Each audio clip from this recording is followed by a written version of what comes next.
Feliz por estar com vocês aqui mais essa manhã, mais essa série, né, de exposição da palavra.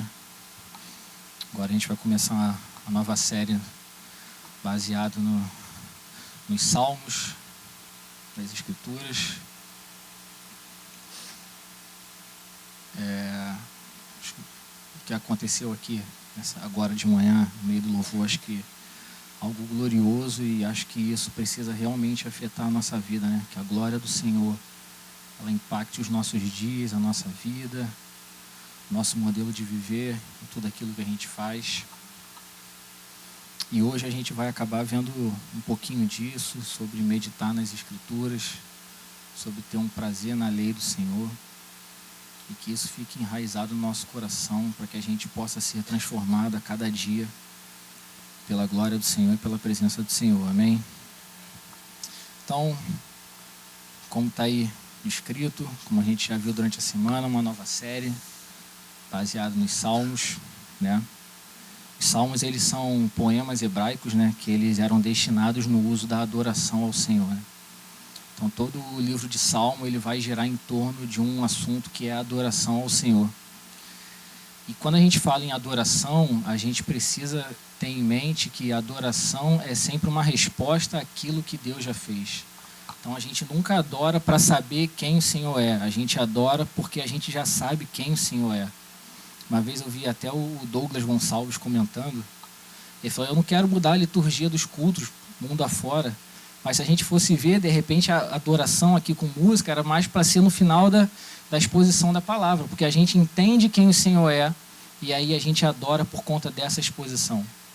Mas isso também não significa que a gente precisa mudar, até porque a gente vive uma vida de contemplação ao Senhor no nosso dia a dia.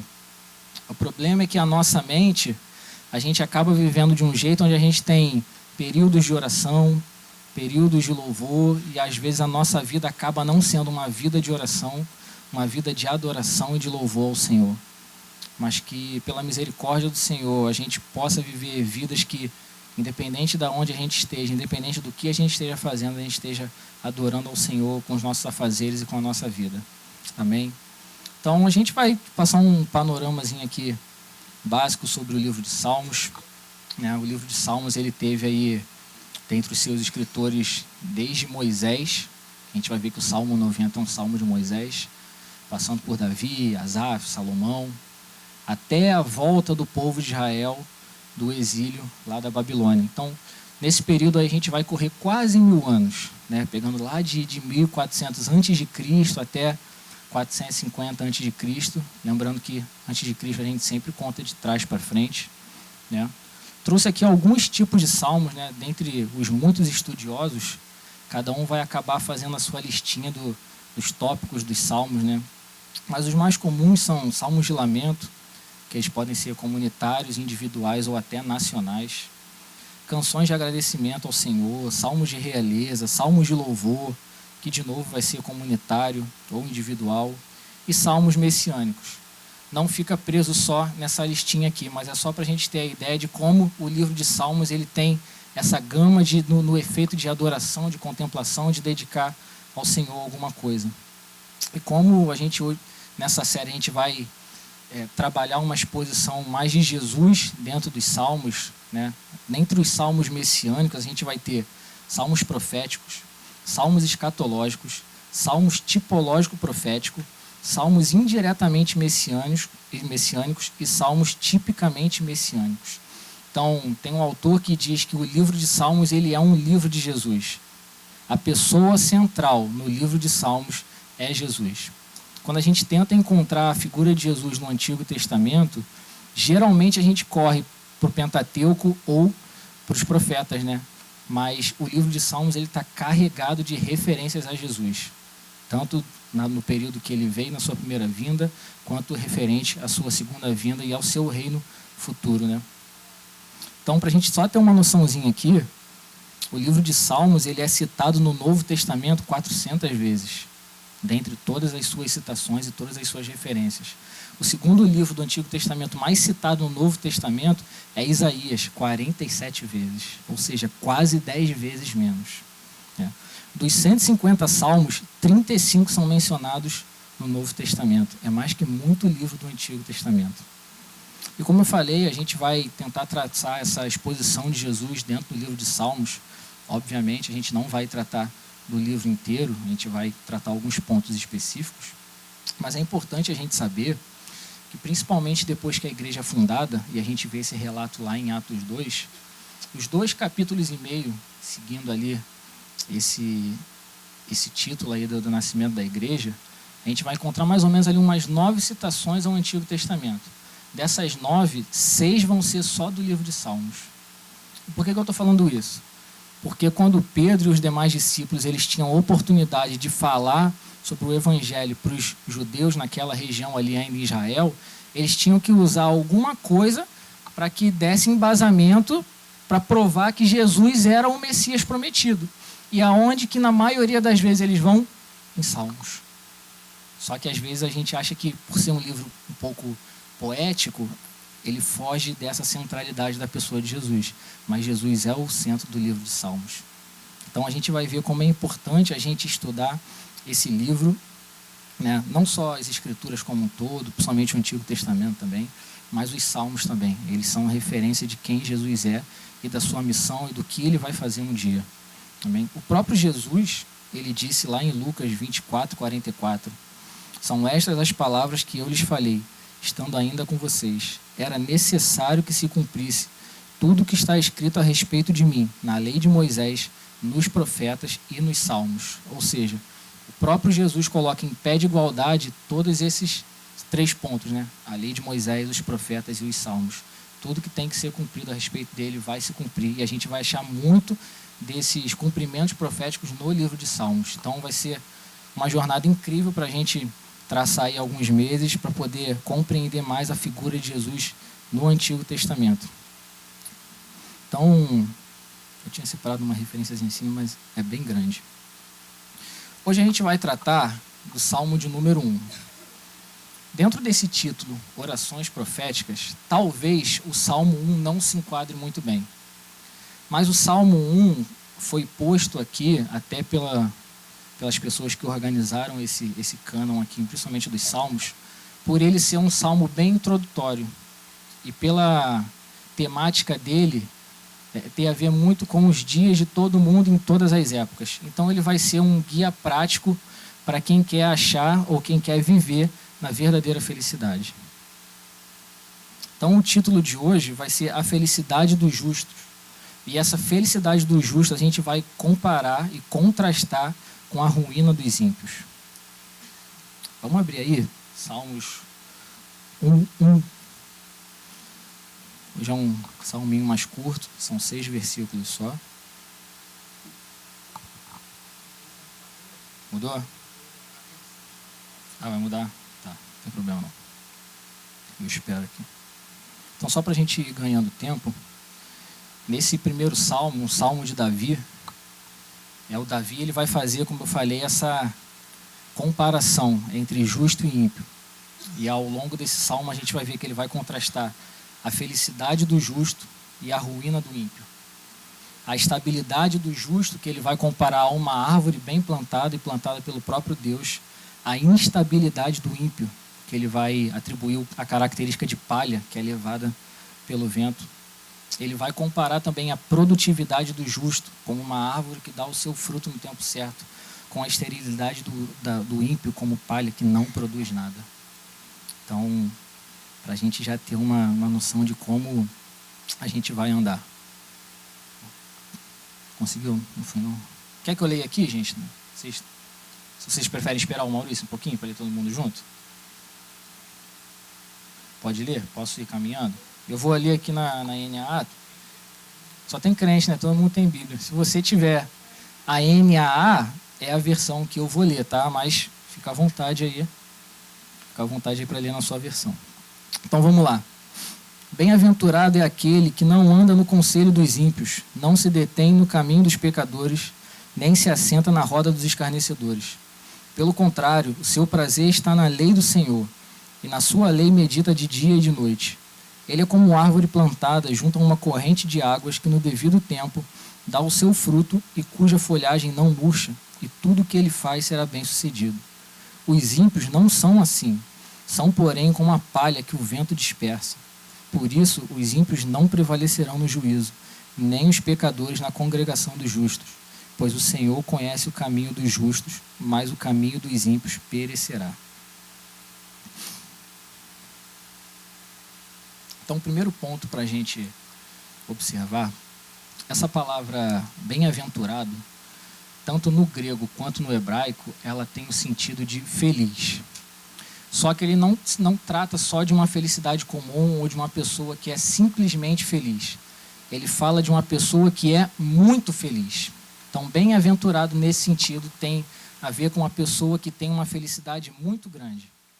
E aí ele vai dizer, muito feliz é aquele que não anda no conselho dos ímpios, não se detém no caminho dos pecadores, não se assenta na roda dos escarnecedores.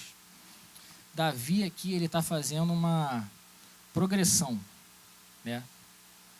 Tanto crescente quanto decrescente. Que progressão que ele está fazendo? Primeiro, de pecados, começa por andar, vai para se deter e termina em se assentar. Está fazendo uma progressão decrescente. Você está andando, você para e você se assenta. Ele vai falar também de 3 tipos de pecadores. Começa com ímpios, passa por pecadores e vai terminar em escarnecedores ou zombadores. E ele vai falar de 3 formas de pecado. Então ele começa falando no conselho, passa a falar do caminho e termina na roda dos escarnecedores.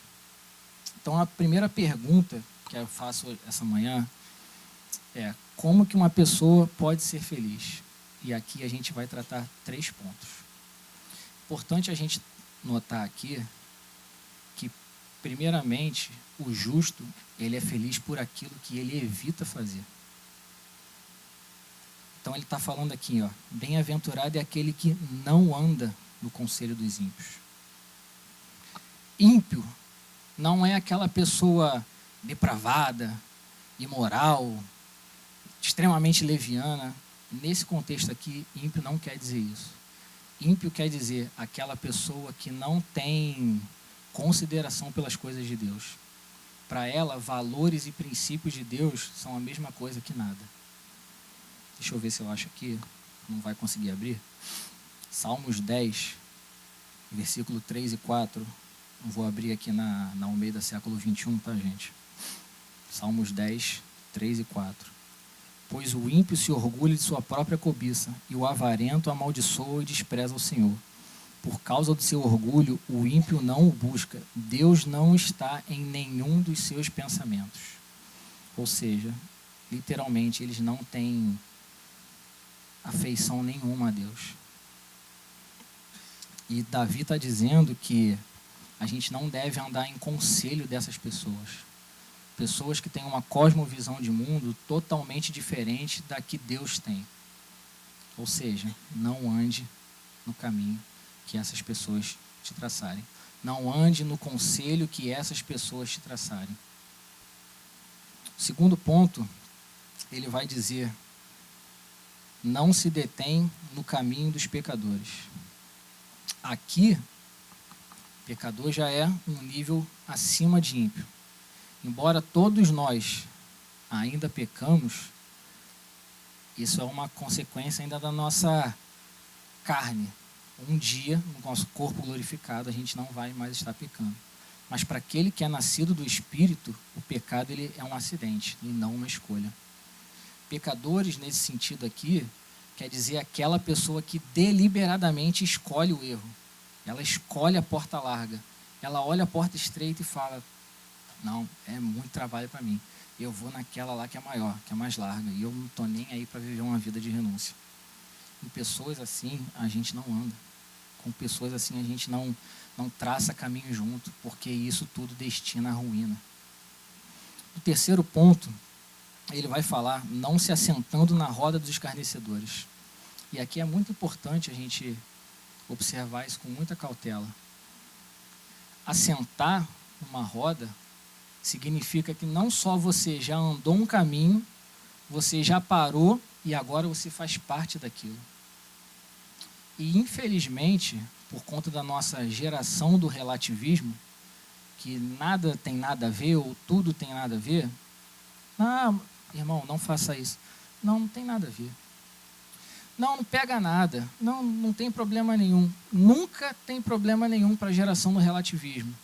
Mas o destino, e um dia lá na frente a gente vai ver o Senhor separando o joio do trigo. Então, cuidado. Cuidado com quem você anda. Isso aqui não é aquela pregação de coach. Cuidado com quem você anda, senão a sua vida financeira não vai crescer, não sei o quê. Não, cara. Isso é a exposição da palavra. Os zombadores aqui está falando de uma pessoa que ela perdeu por completo a referência de vergonha. Para um zombador, um escarnecedor, o freio da consciência dela não existe mais. Ela é capaz de qualquer coisa, a qualquer momento, com qualquer pessoa, por qualquer motivo, para simplesmente satisfazer o seu desejo e a sua vontade. Só que como cristãos que vivem baseado na lei do Senhor, no conselho do Senhor e naquilo que o Senhor preza, nós andamos segundo o próprio conselho do Senhor. Então o que o salmista está falando? O justo é feliz, primeiramente, por aquilo que ele evita. Não siga conselhos de ímpios, não ande com pecadores, não se assente em roda de pessoas que escarnecem do nome do Senhor. Mas o fulano é meu amigo há muitos anos, querido, é um escarnecedor. Cuidado, cara. Cuidado. Corta laço. Ah, mas você está sendo preconceituoso, taxativo. Cara, se você quiser observar por esse lado, tudo bem. Mas eu prefiro observar a Escritura do Senhor. Porque quando a gente olha por um lado de uma pessoa que é taxativa, preconceituosa ou divisória, a gente, por um momento, está perdendo o nosso olhar na eternidade. E pessoas desse tipo aqui, que andam nesses caminhos, não vão fazer parte da eternidade com o Senhor. Amém? Então, em segundo lugar, a gente vê que o justo, ele não é só feliz por aquilo que ele evita, mas agora ele é feliz por aquilo que ele faz. E o verso 2 vai dizer, pelo contrário, o seu prazer está na lei do Senhor, e na sua lei medita de dia e de noite. Quando Davi fala da lei do Senhor, ele está falando de todo... Eles não tinham um cânon veterotestamentário, mas eles tinham ideia ali dos profetas, do Pentateuco. No nosso caso, a lei do Senhor está se referindo a toda a Bíblia. Tá? Então, qual é o nosso prazer? Meditar na lei do Senhor.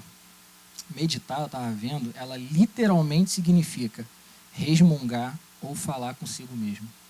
Significa refletir, gastar tempo pensando a ponto de que as ações da sua vida espelhem a palavra do Senhor e que a sua ação e reação seja de acordo com as Escrituras. Ou seja, o dever do cristão é passar tanto tempo não só lendo a Bíblia, mas meditando sobre aquilo que você leu e ruminando isso, gastando tempo, procurando realmente a profundidade daquilo que você gastou tempo lendo e meditando, a ponto de que, no momento de tomada de decisão, ou você precisa dar uma resposta a alguém ou alguma coisa, você não vai pegar o seu telefone e falar assim, cara, eu vou ligar para o meu pastor e ver o que ele acha que eu tenho que fazer nisso. Não, a palavra de Deus é a sua bússola norteadora. Mas, infelizmente, nos dias de hoje, parece que a gente não vê muito isso acontecendo. Parece que o prazer do crente não está mais nas Escrituras. É incrível, se a gente for ver estatísticas, é quase alarmante e deprimente o número de pessoas que nunca leram a Bíblia toda. E eu não estou falando de gente que se converteu há 3 meses. Eu estou falando de crente que tem 30 anos de evangelho.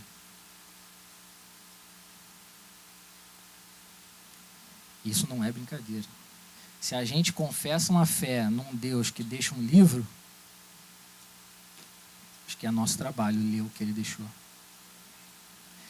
E a falta da leitura bíblica não é por falta de tempo, é por falta de prioridade. Se você for pegar lá no seu Instagram e ver quanto tempo você gasta por dia, se for ver a métrica lá, tem gente que gasta 6 horas no dia, rolando feed de coisa que não te gera conteúdo nenhum. Não te está acrescentando nada. Obviamente, eu não estou dizendo, gente, que você não pode olhar a rede social, que você não pode ver uma televisão, ver um filme. Mas seja criterioso com aquilo que você está fazendo com o seu tempo. A pandemia estava aí. Veio aí para combater um monte de gente que falava, não, eu não leio a Bíblia porque eu não tenho tempo. Gente, e não é exagero, eu tenho amigos que falavam isso. Cara, eu não consigo, porque eu saio de manhã, trabalho, saio do trabalho, vou para a faculdade, chego em casa, abro a Bíblia, durmo. Está melhor do que remédio para insônia. E aí a pandemia veio, botou todo mundo em casa, botou um monte de gente desempregado. Pergunta se essas pessoas que reclamavam de falta de tempo leram a Bíblia. Pouquíssimas. Pouquíssimas. Isso prova que a falta da leitura e da meditação em si não é falta de tempo, falta de oportunidade, é falta de prioridade. Isso porque o Senhor ainda não é o prazer do nosso coração. Ele fala, o seu prazer está na lei do Senhor. E porque o seu prazer está na lei do Senhor, você medita de dia e de noite. Quer dizer então que eu tenho que largar todos os meus afazeres para poder passar o dia inteiro meditando na Bíblia? Claro que não. Seja um bom funcionário para a glória de Deus. Seja um bom aluno para a glória de Deus. Seja um bom patrão para a glória de Deus. Mas tenha o seu prazer na lei do Senhor. Faça o que você tem feito baseado naquilo que você tem visto nas Escrituras. Aqui tem resposta para tudo. Meu casamento está ruim. Escritura. Quero ser um melhor funcionário. Escritura. Quero ser um melhor patrão. Escritura. Quero ser um filho melhor. Escritura. Só que a gente não gasta tempo. Eu estava vendo o Hernandes Dias Lopes falando, e aí eu fui até pesquisar um pouquinho mais a fundo, que o boi, ele passa lá um tempão comendo capim. Está lá, comendo capim, comendo capim. Fica 2 horas comendo capim. Aí quando ele já está satisfeito, ele se retira do buffet, vai lá para a sombra, deita um pouquinho, descansa. E o estômago do boi tem como 3 compartimentos, eu não sei explicar exatamente, mas é como se ele tivesse 3 compartimentos antes de realmente ir tudo para o estômago.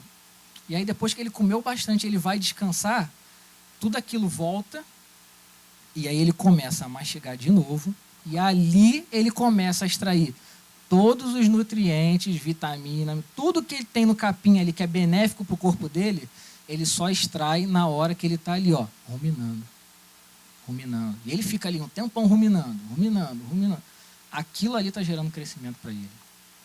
Aquela leiturinha que a gente faz assim, pronto, li 2 capítulos aqui. Se o pastor perguntar se eu li a Bíblia hoje, estou salvo. Vou falar que sim, não estou nem mentindo. Provavelmente isso não está gerando efeito nenhum para a sua vida. Primeiro, porque o seu prazer não está na lei de Deus. Você está fazendo só para cumprir uma tabela. Segundo, que aquilo ali não vai gerar nada de pensamento, de reflexão, do que a sua vida pode mudar, do que a sua vida tem que mudar, do que você está caminhando de acordo com as Escrituras. Como eu falei, isso está sendo bastante taxativo nos nossos dias, né? Cristãos que passam uma semana inteira sem ler a Bíblia e quando lê é só no culto aqui na hora de abertura do culto ou na exposição da palavra, né? Gente, infelizmente, eu não falo isso com nenhum prazer nem com gosto, mas infelizmente é a realidade de muitos. Só que o salmista, ele vai falar, já está conseguindo abrir não, né? Tá? Abre aí pra gente, Salmo 119, 103, por favor.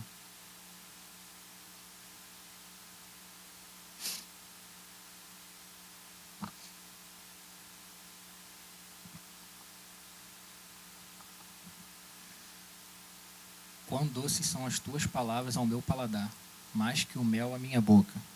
Pode ir para o próximo, por favor.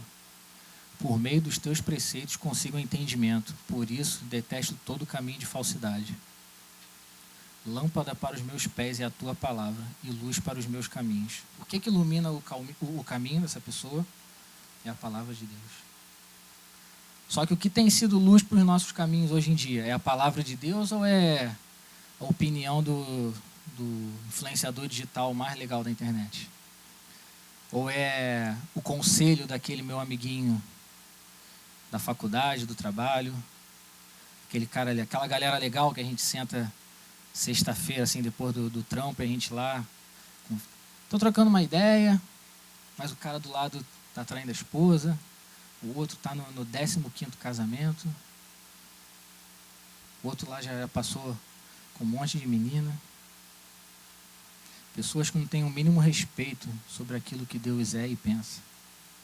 Mas é para essas pessoas que muitas vezes a gente está dando ouvidos.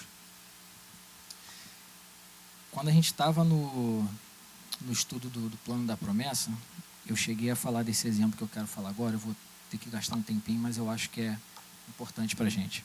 Quem estava no estudo talvez vá lembrar. Eu vi um pastor uma vez, pastor que ele é missionário, ele estava em missão na China há muitos anos atrás. Encurtando a história, ele foi convidado para ir numa igreja clandestina na China. E aí ele entrou no carro da família que convidou ele, foram 45 minutos de carro para o interiorzão da China. Chegando lá, 45 minutos de viagem, o cara parou o carro, escondeu o carro atrás de uma moita, desceu todo mundo, 45 minutos andando, mata dentro. E esse pastor falando assim, cara, esse cara vai me matar, mano. Ele descobriu que eu sou cristão, eu dei mole, ele vai me matar e vai me largar aqui no meio do mato. Depois de 45 minutos de carro para o interior e mais 45 minutos andando, mato adentro, eles chegam num galpão velho, abandonado, que não tinha energia elétrica, e eles chegam lá e ele fala, cara, devia ter umas 250 pessoas lambendo no fogo do Espírito lá. Não tinha nem microfone. Os irmãos cantando a capela. E acaba o momento do louvor, o pastor chega lá e fala assim, ó, vamos dar início à cerimônia da Bíblia. Então ele vai chamar a família 1, um casal com filhos aí em idade escolar, universitária. Família 2, um casal mais jovem com uma criancinha de colo por volta dos seus 6 meses. E a família 1 vem com a Bíblia, o pai com a Bíblia na mão, todo mundo com um semblante muito triste, como se alguma catástrofe tivesse acontecido na família. E a família 2, com o nenenzinho no colo, regozijante, feliz, alegre, jubilante. E aí esse pastor imagina o quê? Bom, a família 1 perdeu algum ente querido, o pastor vai orar, e a família 2 vai apresentar a criança, por isso que eles estão alegres. E aí chega as duas famílias lá na frente, e o pai da família 1 fala assim, irmãos, nessa semana foi a semana mais feliz da história da nossa família. Com a voz embargada, cheia de lágrimas. Imagine, um cara extremamente, um semblante triste, chateado, e ele chega e fala que essa foi a semana mais feliz da história da família dele. Imagine a semana mais triste. Ele fala, nessa semana, eu não fui trabalhar, minha esposa não foi trabalhar, meus filhos não foram para a escola, nós acordávamos na hora que o sol nascia, fazia uma jarra de café e de chá, e a gente lia a Bíblia o dia inteiro até não aguentar mais. Se alguém precisasse ir no banheiro, ia, mas a leitura não parava. A gente continuava lendo até não aguentar mais.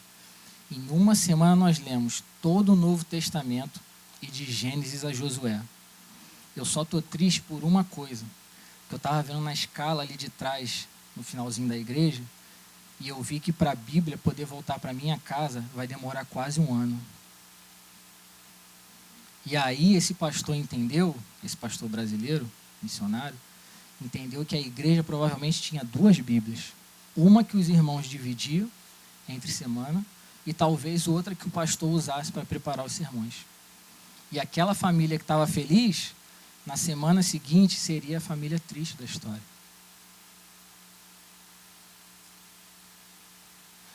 Deu para ver como às vezes a gente não valoriza a palavra de Deus? Tem gente gastando 1 semana da sua vida direto lendo, porque não sabe quando que a Bíblia vai estar na casa dele de novo.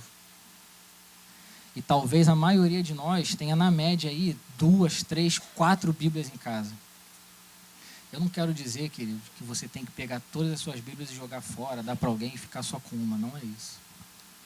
Mas enquanto a gente tem a oportunidade, e principalmente o nosso Estado permite que a gente tenha acesso a isso aqui de forma livre, não fazer bom uso disso é menosprezar a palavra de Deus e os irmãos que estão sofrendo por aí por conta disso.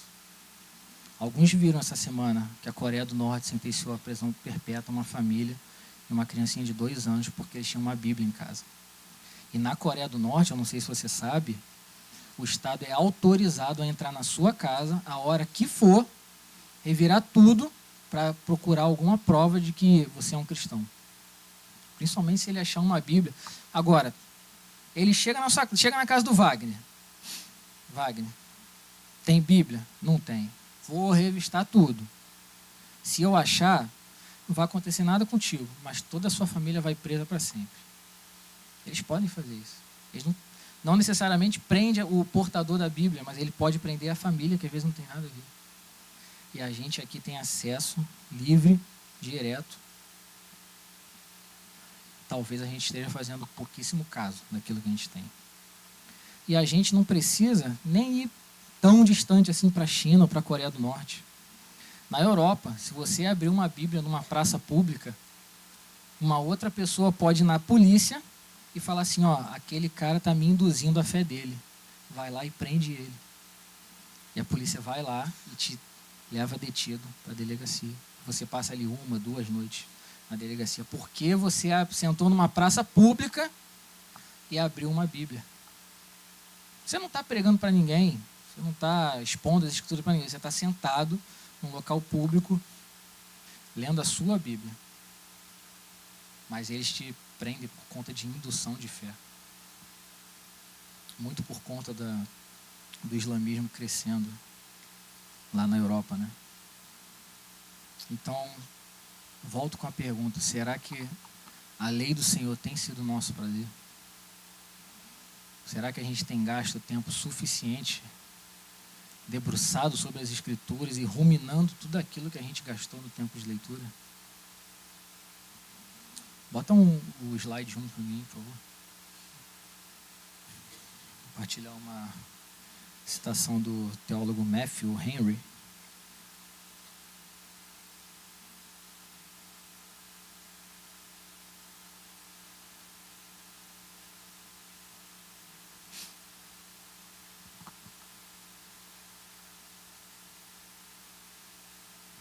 Foi? Ele diz o seguinte: meditar na palavra de Deus é discorrer consigo mesmo sobre as grandes coisas nela contidas, com uma estreita aplicação da mente, uma firmeza de pensamento, até que sejamos adequadamente afetados por essas coisas e experimentemos o sabor e o poder delas em nossos corações. O Warren Wiersbe, é um teólogo muito citado aqui, principalmente pelo Leonardo, ele vai dizer que a digestão é para o corpo. O que a digestão é para o corpo, a meditação é para a alma. Então, assim como a gente necessita de uma boa digestão, a gente também necessita de tempo de qualidade em meditação das Escrituras. Slide 2, vou botar aí.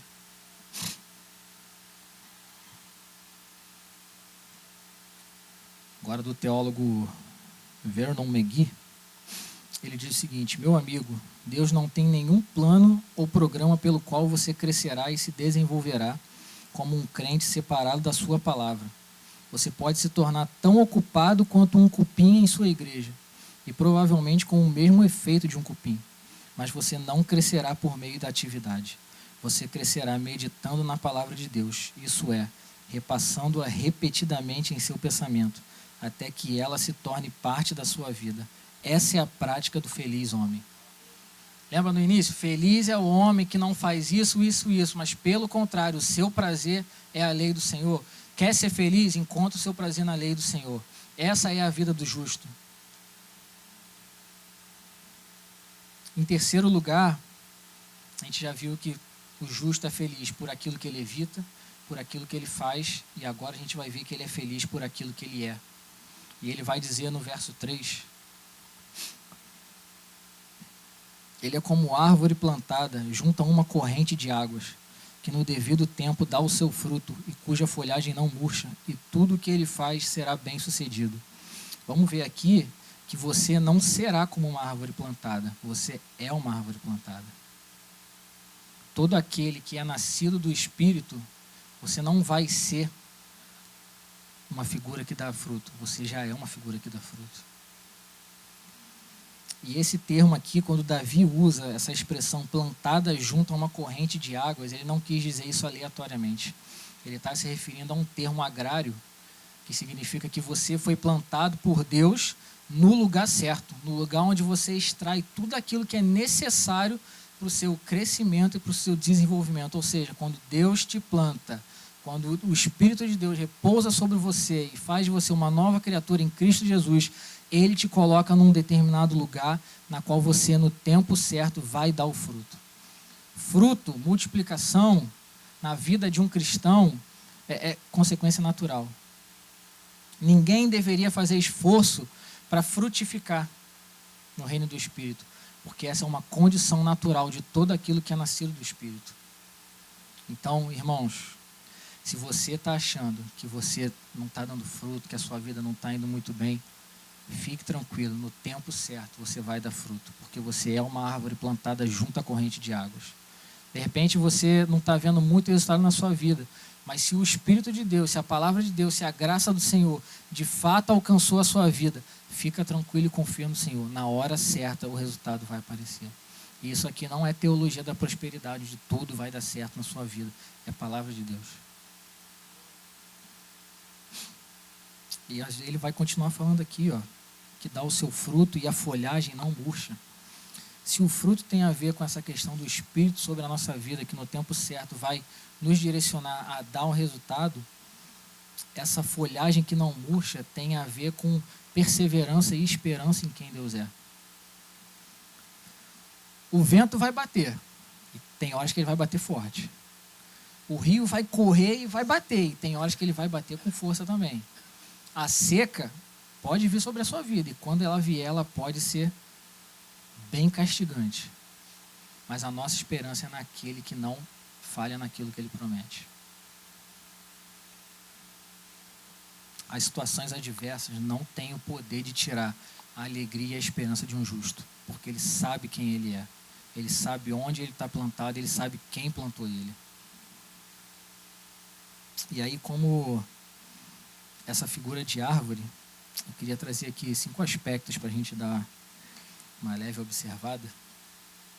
O primeiro é em relação à sua permanência. Ele vai dizer que você é como uma árvore firmemente plantada. O segundo, a sua posição. Você é plantada por Deus junto a correntes de água, onde você extrai tudo aquilo que é necessário para o seu crescimento. Terceiro, sua produtividade. No devido tempo, você vai dar o seu fruto. Quarto, a sua perpetuidade. A sua folha não murcha. 5, a sua prosperidade. Tudo que você faz é bem sucedido. Só que isso aqui, Davi não está falando de uma pessoa como num futuro. Ele está falando para aquele que já é justo. Então, se você é justo, isso aqui é uma consequência da sua vida. Agora, a gente precisa manter a nossa mente convicta sobre aquilo que Deus já fez no nosso meio e na nossa vida. Muitas vezes, talvez a gente não tenha essa consciência, porque às vezes a gente ainda acha que a nossa salvação é por conta daquilo que a gente faz. Lembra do cupim, que foi na citação passada? Ele vai fazer muita coisa, ele vai gastar muito tempo furando, mas não é por causa disso que você é bem-aventurado. Você é bem-aventurado porque você sabe quem você é em Deus, e você sabe quem Deus é na sua vida. E a gente precisa viver vida desse jeito que anuncia a alegria de ser uma pessoa escolhida pelo Senhor. Só que talvez, e aqui eu vou botar bem um asterisco, talvez por conta de principalmente não gastar tempo aqui, debruçado nas escrituras, a gente não sabe quem a gente é em Deus. E a gente acha que a gente vai ser alguma coisa quando a gente fizer alguma coisa. E evangelho, irmãos, evangelho não se trata daquilo que a gente faz. Evangelho se trata daquilo que Deus já fez por meio de Jesus por nós. Isso é evangelho. Qualquer coisa que retrate aquilo que você alcança pela força do seu próprio braço, não é evangelho. Considere isso maldito. E agora, declarada essa felicidade do justo sobre quem ele é, sobre o que ele faz de forma correta e sobre tudo aquilo que ele evita, porque ele sabe qual é a motivação do prazer dele, o Davi vai contrastar essa situação do justo com o ímpio. Então, no verso 4, ele já vai dizer: os ímpios não são assim, são, porém, como a palha que o vento dispersa. Lembra quando eu falei Vento vai bater, rio vai bater, seca vai chegar, dificuldade vai chegar, pode bater tudo na sua vida. Se você é plantado por Deus, você pode até balançar, mas cair você não cai. Já viu quando um vento bate numa palmeira, que ele bate com força? Palmeira, coqueiro, ela vai lá embaixo, mas ela volta, porque ela está bem plantada. Agora pega uma árvorezinha sem fundamento, primeiro soprinho ela cai. O ímpio, contrastando com o justo, que é caracterizado por uma árvore firme, ele é que nem uma palha. No primeiro ventinho que bate, ele está sendo levado. Eu estava vendo um vídeo da colheita de café, né? E aí o agricultor lá, a pessoa trabalhadora, ela vai lá, ela tira todo o café do grão, da árvore lá, do pé, todo aquele grão, joga tudo no chão. E aí vai café, vai folha, vai palha, tem terra, vai tudo.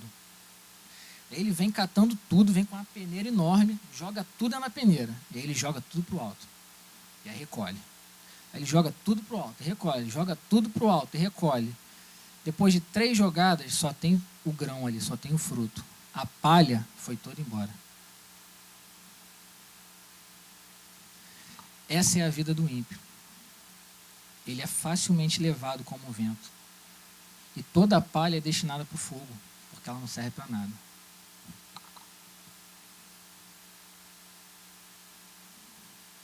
Charles Spurgeon, essa citação não está no slide não, ele vai dizer: aqui está o caráter deles, dos ímpios, intrinsecamente sem valor, morto, inútil, sem substância e facilmente levado. Então, quem aqui ainda quer andar em conselho de pessoas assim que são facilmente levadas? Eu quero andar em conselho de gente que é firmemente plantada. Amém, gente? Amém? Ou não? Se quiser seguir o conselho, fica à vontade.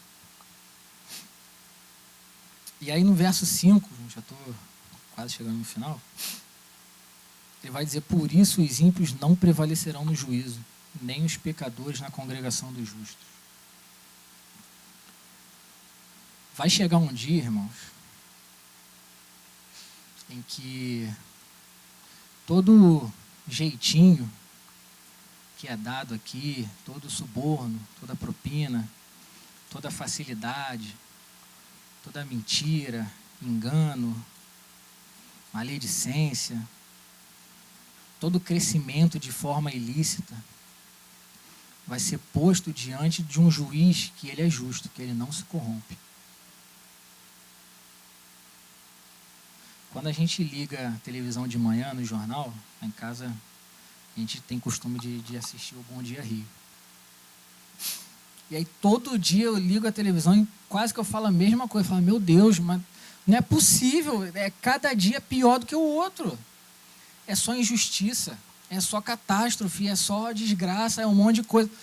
Parece que é errado ser justo. Porque os ímpios, se a gente fosse fazer uma figura aqui de um jogo de futebol, parece que os ímpios estão ganhando de goleada. A pessoa entra numa padaria, pega um pão, leva para alimentar o filho, ela é pega e presa, fica 3 anos encarcerada. E eu não estou defendendo isso, tá, gente? Se é roubo, tem que sofrer a consequência. Mas o outro que desvia milhões, que assassina, que faz um monte de coisa, ele responde em aquele liberdade, né? Responde em liberdade. E a gente olha assim: cara, olha que contraste. A pessoa roubou um pão para alimentar um filho e fica 3 anos preso. O outro desvia não sei quantos milhões e responde o processo em liberdade.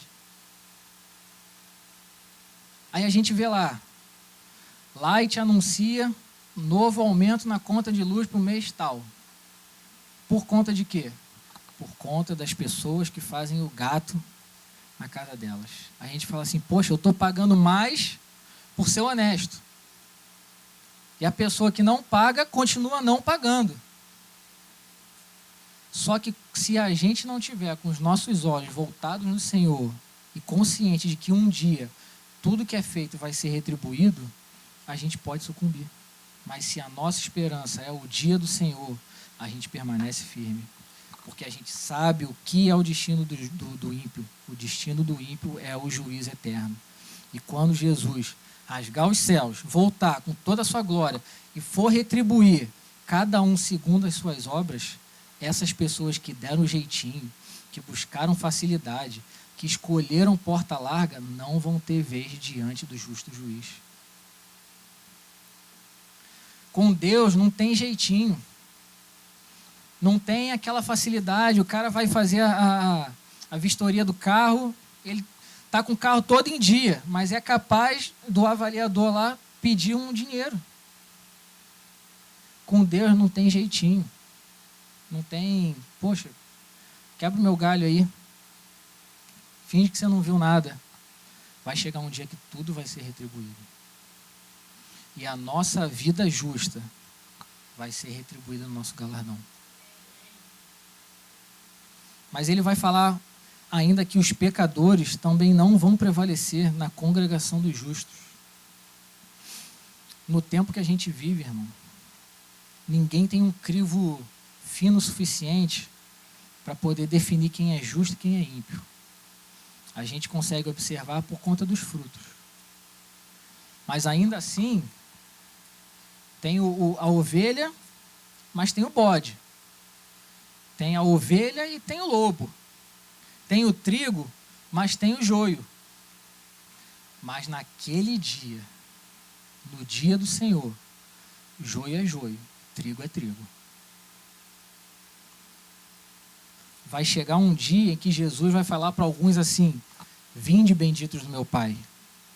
E para outros ele vai falar assim: apartai-vos de mim, malditos, porque eu nunca conheci vocês.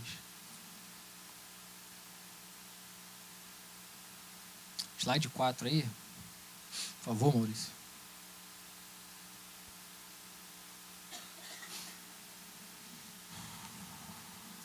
Walter Brueggemann vai dizer que o contraste fundamental desse salmo é uma moral distinção entre justos e ímpios, inocentes e culpados, os que se conformam com o propósito de Deus e os que ignoram esses propósitos e perturbam a ordem. A vida humana não é ridicularizada ou banalizada. Como ela é vivida, é decisivo. Já ouviram aquela frase, aqui se faz, aqui se paga? Talvez seja a melhor analogia para a gente aqui, né? Queridos, se a galera da música quiser vir, pode ficar à vontade. Acabei já. O justo tem a sua alegria na lei do Senhor. Ela é a sua bússola. Ela é o que norteia a sua vida. O justo evita andar em caminhos que distanciam ele do Senhor. Mas o fulano é muito legal. Te aproxima do Senhor? Não, então...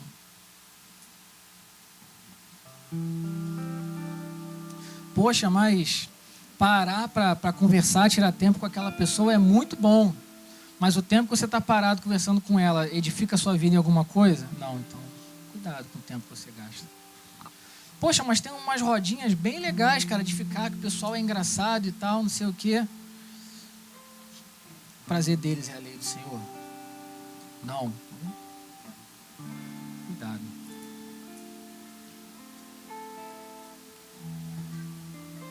As más conversações corrompem os bons costumes. Eu não quero dizer aqui a sua salvação, tá, gente? A gente tem que tomar cuidado com isso, mas o jeito que a gente vive a nossa vida declara como que a gente interpreta Deus no nosso dia a dia. Se Ele é tudo pra gente, eu não tenho problema nenhum de largar aquele meu amigo que é um imoral, um devasso, que ele escarnece de Deus, porque eu amo o Senhor. Mas às vezes a nossa mente se ofende muito e a gente ainda é muito preocupado com a nossa imagem. Poxa, mas se eu não for, o que o fulano vai pensar de mim? Não importa o que o fulano vai pensar de você, importa o que Deus vai pensar de você. Ah, mas se eu não fizer tal coisa, as pessoas vão me chamar de chato, de careta. Não importa, querido. Deixa chamar de chato. Deixa chamar de careta. O que importa é o que o Senhor pensa a seu respeito. Porque a gente caminha. E se a gente realmente tem orado por isso, tem clamado e desejado o dia do Senhor, o dia dele está às portas. E ele vai retribuir a cada um segundo o seu caminho. Então eu quero, nessa manhã, encerrar. Mas eu quero orar, se você quiser vir aqui.